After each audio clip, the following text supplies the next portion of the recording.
If you feel like you are stuck in the matrix, it's because there are middle-class habits that are keeping you broke and stopping you from achieving your millionaire dreams. Hi, my name is Craig Ballantyne from Early to Rise Radio, and today I'm going to reveal those middle-class habits that are holding you back, giving you the golden handcuffs, and stopping you from financial freedom. And I'm going to show you how I was able to break free of those and get my own success, and then coach other people to get rid of them as well. So you're gonna learn all that today, but first I wanna go through an interesting story about why I'm wearing this t-shirt. Because normally I never ever wear t-shirts with writing on it. I don't wanna have a political slogan, I don't wanna have anything else on it. I just wear plain black, white, and gray t-shirts when I go to the gym. But this shirt has writing on it, and it says, "We are Premier League," and it says Ipswich Town. What is this about? Well, cool backstory, a cool middle class story about how people shed middle-class habits and went on to financial success. So I have a friend, he's from Cleveland, and his dad started a financial services company years and years ago, and they were grinding. They were grinding, and then him and his brother joined his dad's company, and they were grinding.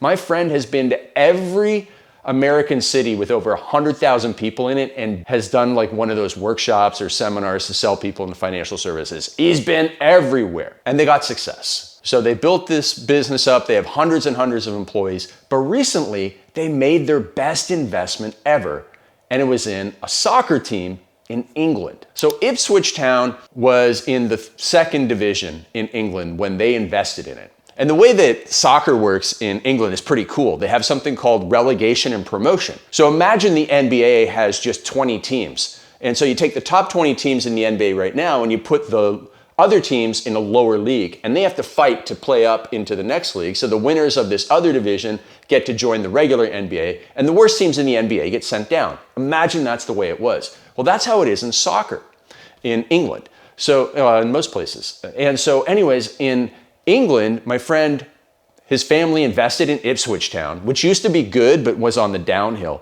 Then they got in a great manager and a great CEO of the company, and they went from the second division and they won, and they went up to the first division. And when you're in the first division, you are given £5 million by the Football Association to invest in your team.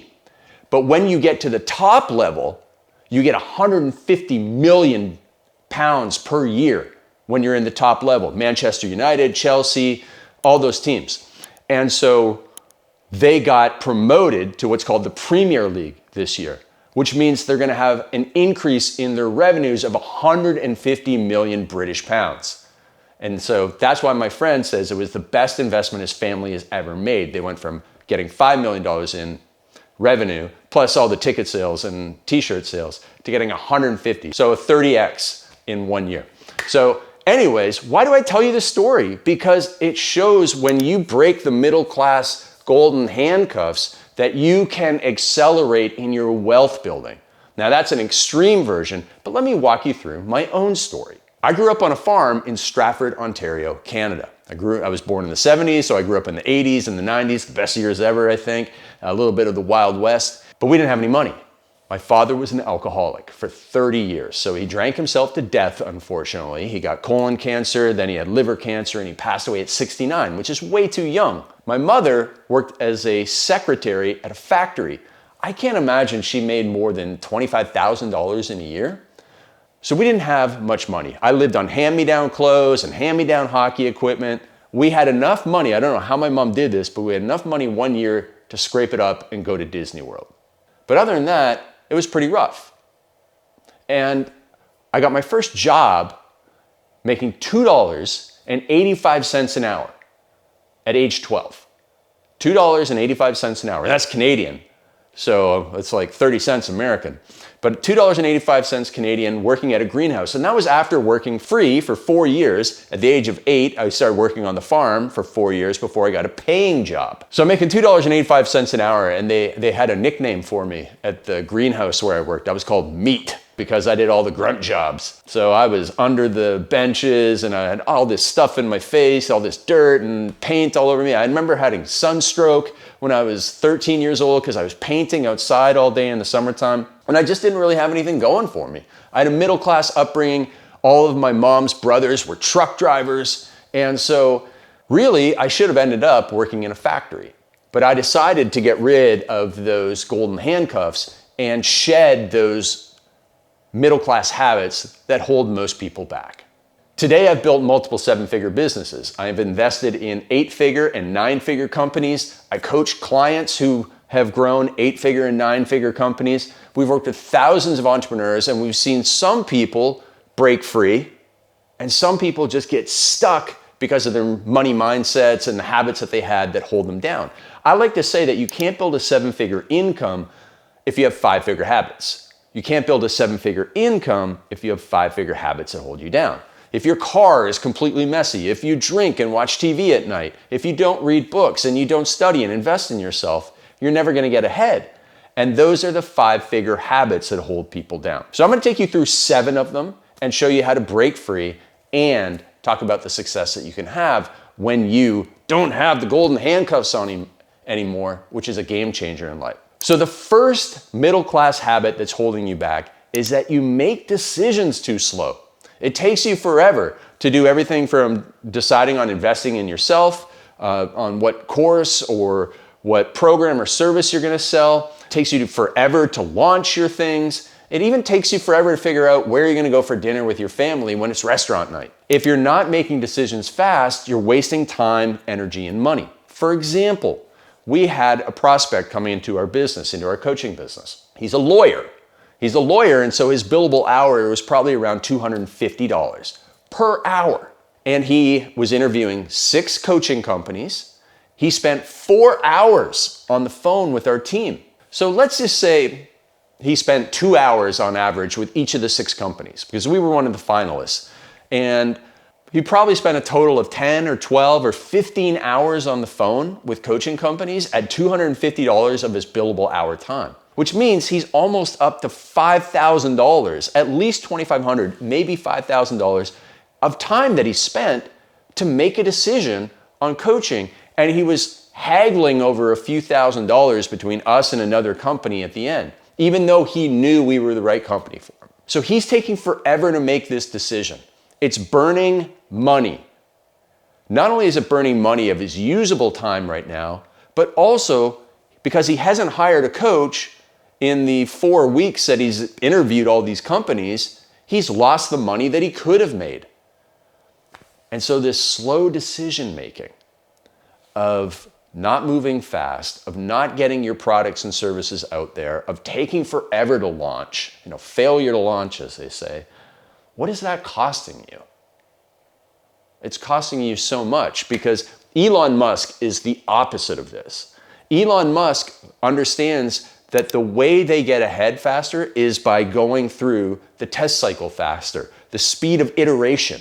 If I can take the information I have right now and launch and learn something from it, I learn how to do it better next time, and I launch again, and I learn, and I launch, and I learn, and I launch, and I go through that cycle 20 times. By the time my competitor does it once, I'm going to be so far ahead of them.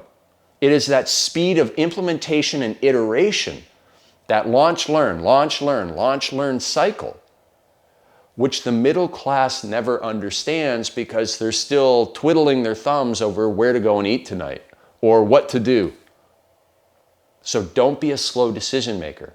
Research shows that CEOs, successful CEOs, make decisions fast.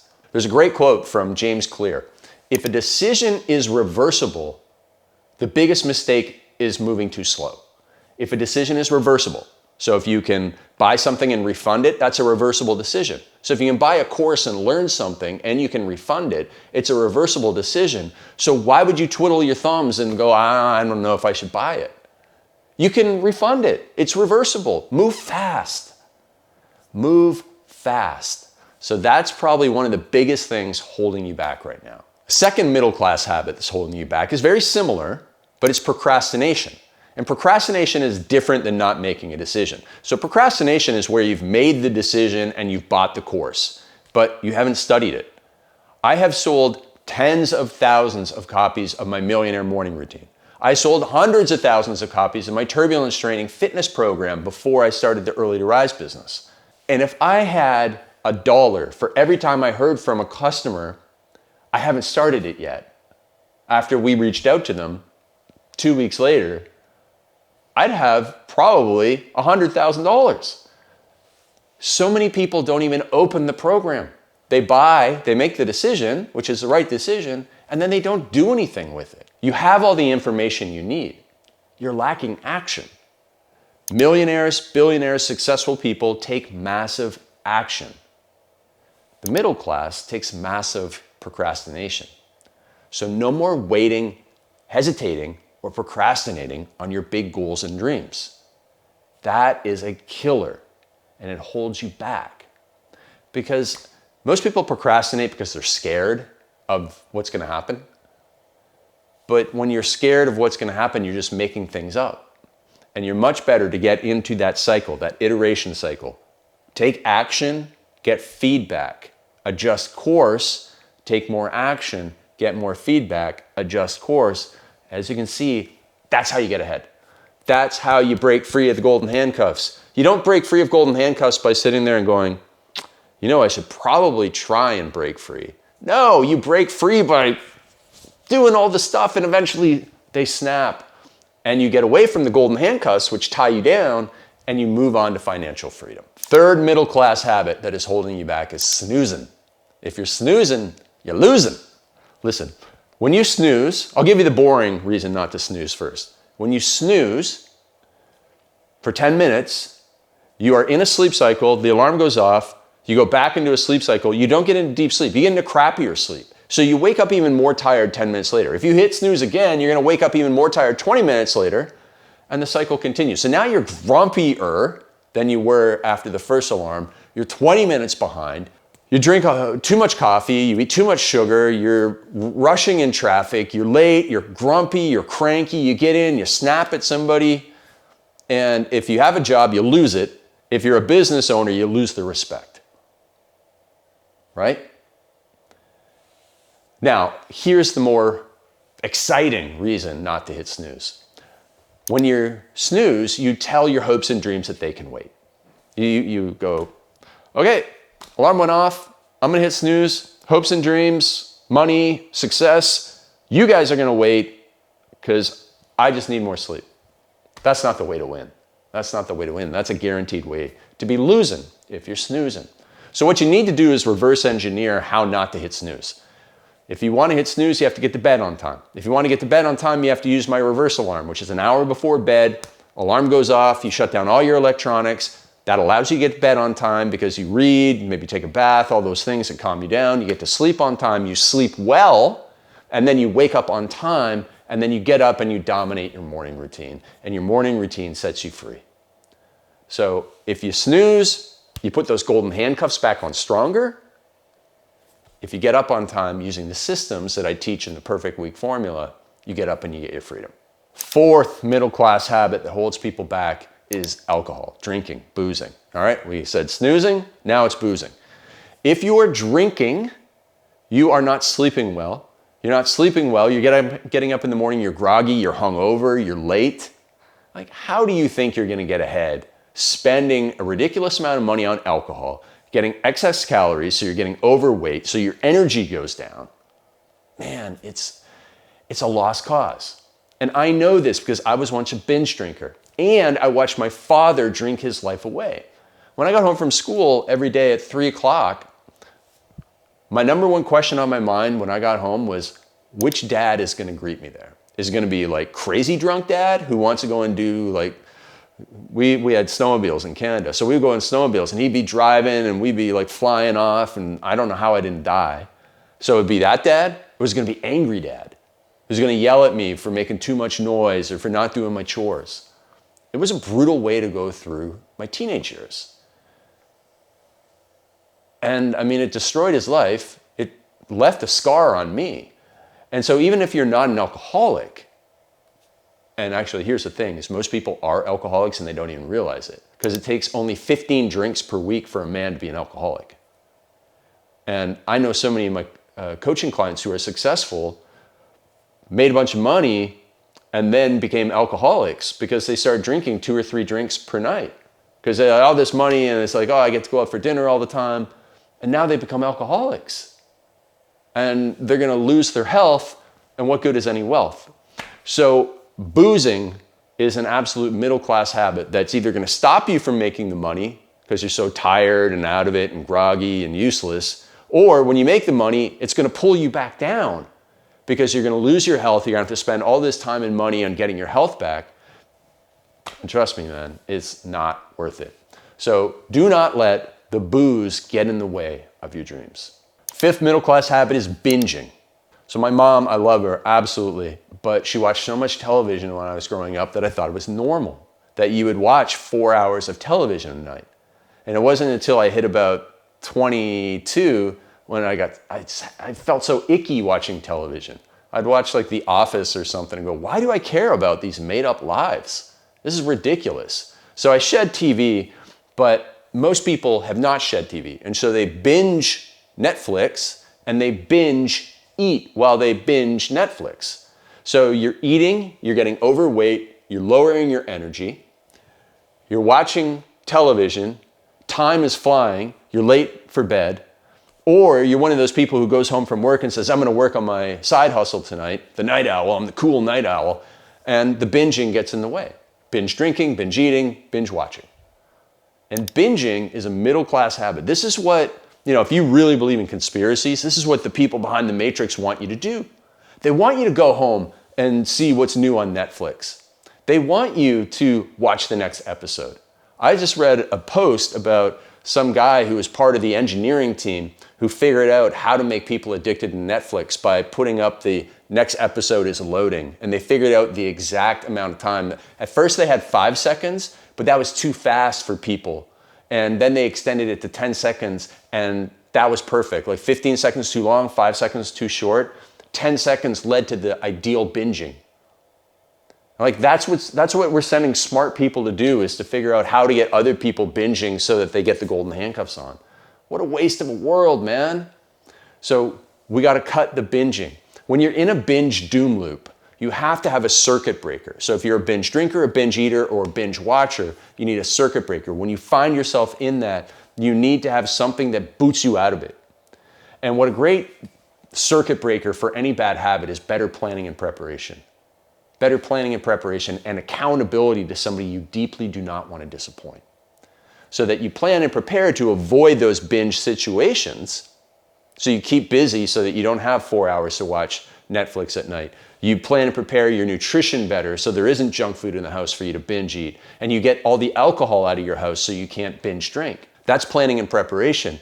And then you tell your coach or your mentor that that's what you're going to do, and you check in with them every single day for accountability, and that's another circuit breaker to get you out of the doom loop of binging.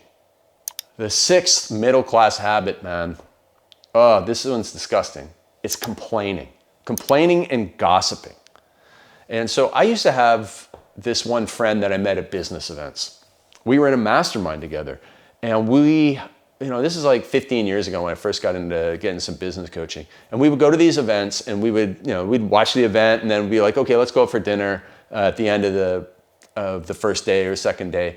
And I remember sitting there at this steakhouse in Dallas, Texas. I can't remember the name of it, but she just kept on gossiping about people. It was like, what'd you think of that person? Did you see what that person did? And just like with the TV, I felt so gross. I don't like talking about other people. In fact, there's a great quote by Eleanor Roosevelt, from Eleanor Roosevelt when she was alive, that said, small minds talk about people. Small minds talk about people. And I just felt like, man, I come to this seminar, I pay good money to learn, and I go out with people and it's like it should be more learning, and here I am just talking about people. Man, that just doesn't feel right with me. But if you look around, what are people doing all the time? They're complaining and they're gossiping on social media about people on TV, about things they don't like, about politics, about their situation, about why they haven't been able to be successful. It's excuses. And that complaining is never going to get you anywhere.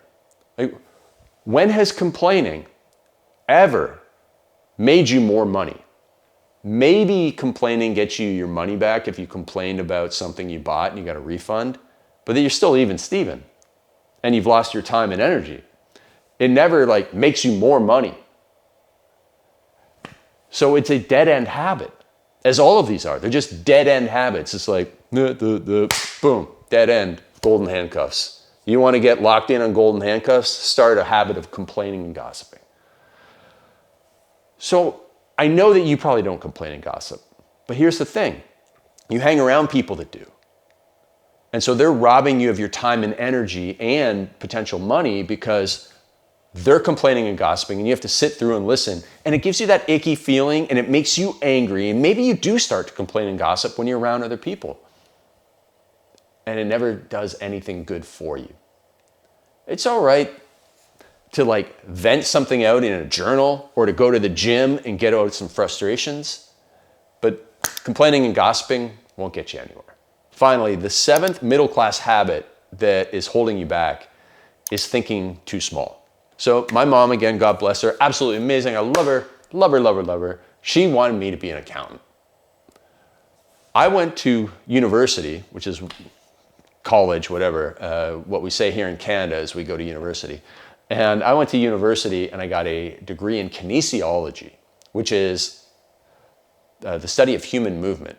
Now, before I went and got kinesiology, it was originally called physical education, right? That's where you go to be gym and swim, gym teacher. And so I was getting this degree in kinesiology. And one day she said to me, I just saw the resume of this guy that got hired at the factory and he has the same degree as you. Can't you just get a job as an accountant? That's what she wanted me to do, right? Because my mom, middle class thinking, all her brothers are truck drivers. She's a secretary. She sees the accountant making more money at the factory. She's like, man, okay, so there's the guy who's the boss and then the accountants. You'll never be the boss, but you can be an accountant. Can you just be an accountant and not working in a factory with an expensive degree? That's just middle class habits. Now, my mom taught me great middle class habits like saving and not spending more money, and that was great, but the thinking small is what really holds you back because you cannot save your way to wealth. You can't stop buying coffee and become a millionaire. Ain't gonna happen, not gonna happen. What you need to do is increase your income. You need to pay more taxes, right? You need to make so much money that you're paying a lot of money in taxes, not doing everything legal to minimize your taxes, of course, but you should have a pretty good tax bill if you want to become rich. And small thinking people don't think that way. They just think, let's get a steady job and let's, work for somebody and, retire after 40 years of work. But that's thinking too small. Now, again, this is where your social circle matters so much. So if you don't know anybody and you want to own a business and get rich, you're going to spend your life on what we call Lonely Entrepreneur Island. And Lonely Entrepreneur Island is one of the worst places to be. You might go to an event and you meet all these other people. This is where we call getting on the yacht with all the other entrepreneurs. And then after the event, you're so pumped up and you get dropped back off at Lonely Entrepreneur Island. Now you talk to your brother-in-law who's got a corporate job and he golfs and he's like, why would you work on Saturday morning? Or why do you have this side hustle? You suck. Let's go golfing. Let's get drunk. Let's watch Netflix. Let's watch sports, whatever. Hey, did you hear what that guy did? That's Lonely Entrepreneur Island, where nobody understands you and nobody sees your vision and nobody's an entrepreneur and nobody wants to help you. And in fact, if you're an entrepreneur, everybody's against you because you're the boss. And if you have success, you're the person who's making money who should pay more taxes. And so if you're stuck on Lonely Entrepreneur Island, your thinking is going to be reduced. It's going to be small. So you have to be in the right room with the right people. In fact, you should be in a room that makes you play up a level in life. Everybody in the room should be more successful with you because then you can learn. And so if you're interested in doing that, we hold events 3 times per year for entrepreneurs only, and they are called masterminds. And we bring in amazing guest speakers and we do stuff on productivity and sales and marketing and lead generation, all this amazing stuff to lift you up. And we get you pumped up. And when you leave there, you stay part of our group. So you have accountability to somebody you deeply do not want to disappoint. And we help you with the better planning and preparation. And we don't talk about people, we talk about big ideas. That's what big minds do. They talk about big ideas. Small minds talk about people, big minds talk about big ideas. And getting you to break free, getting rid of the golden handcuffs and getting to the next level in life. So if you're interested in that, just type the word mastermind down below in the comments. If you're an entrepreneur who wants to scale their business, who wants more financial freedom, and who wants to get rid of the golden handcuffs, and who's sick and tired of being middle class because there ain't much left in the middle class today anyways, then make sure to type mastermind down below. So I was pretty passionate about today's episode because I know what can happen when you break free of the middle class habits. You can go on and live your dreams. And I want that for you. I want you to be our next success story, and I want to be ranting and raving about your success in one of my future YouTube videos. So drop mastermind down below, and we'll see you soon. Click the link in the description to get my 90-day blueprint. This is an amazing tool that has helped my millionaire clients get a year's worth of work done in just 90 days.